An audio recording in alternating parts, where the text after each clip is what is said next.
Welcome to Foundations of Coaching, micro lesson number 1, and congratulations on taking this very first step in learning to coach. First, we'll begin by exploring the definition of coaching, then challenge some of the most common misunderstandings about coaching. Then we will end with a couple of thoughts on what we do when we coach. So, the main question here is, what is coaching? This is a very common question that you probably have asked yourself or you've heard other people asking. So how do you answer that? Well, let's start with you. What is your current definition of coaching? And for you to think about it, here are some questions to help you consider it. When you hear the word coaching, what comes to your mind? What does it look like or sound like? And how do you know that it is coaching, not any other kind? And what does it have in common with other forms of communication? Most people already have an idea or two about what coaching is and what it does, even when they haven't participated in a formal coaching or coach training. And here are some of the most common misunderstandings that we encounter when we talk to first-time coaches or coaching clients. The most common misunderstanding, number 1, about coaching is that it's about solving problems. Well, this line of thinking is very familiar and useful to us because we have approached many things with this mindset throughout the history with great success, especially in medicine and sciences. But let's think about it. If it's about solving problems, then your coaching relationship needs a problem. In this case, you probably will not be the problem. Then you have one option. Maybe your client is the problem. Or at best, they have a problem that you can help her or him to solve. This kind of mindset is quite common and it's a big misunderstanding. And we'll come back to it. Now, number 2, the second most common misunderstanding about coaching, number 2, is what we do when we coach. And usually people think that it's about asking questions. Well, do we ask questions when we coach? Yes, we do. But is asking questions all we do as coaches? Of course not. Imagine what it would be like if your conversations with other people kind of sounded like question and answer session. That's not natural, is it?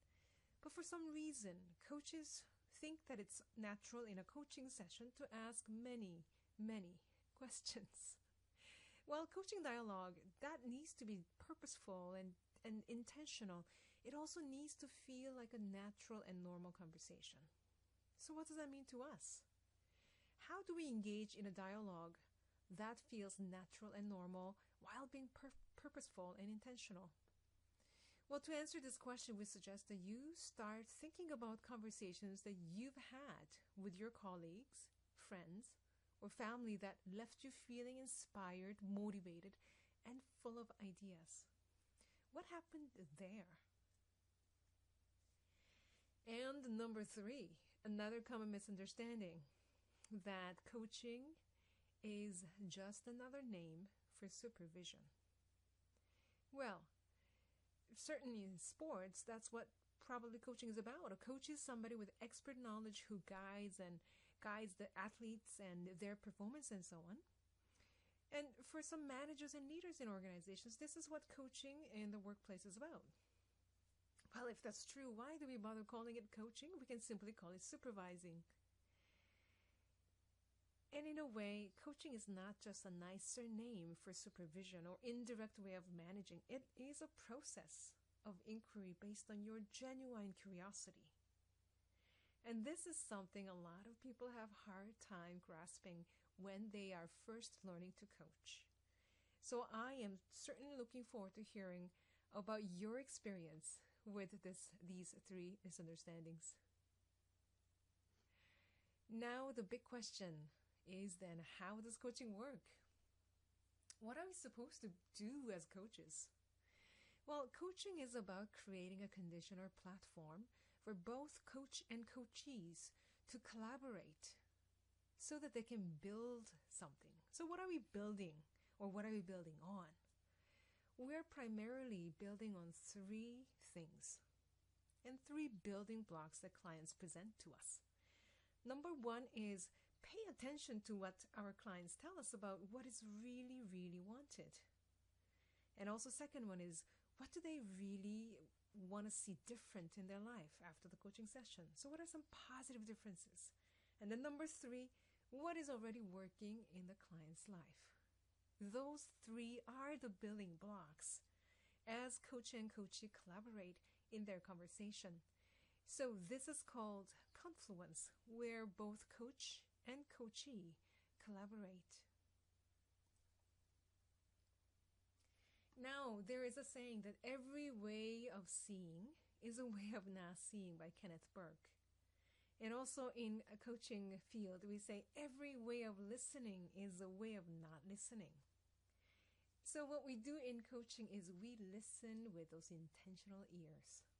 So we meet the person with a constructive ear to respond to what is wanted and important, moving from those inner states and those individualistic perspectives to what does it look like and sound like in the world. And what we do is a coach uses ordinary words in extraordinary ways by engaging our respectful assumptions about the client, also useful attentions to what they're telling us, and then intentional articulations in our responses.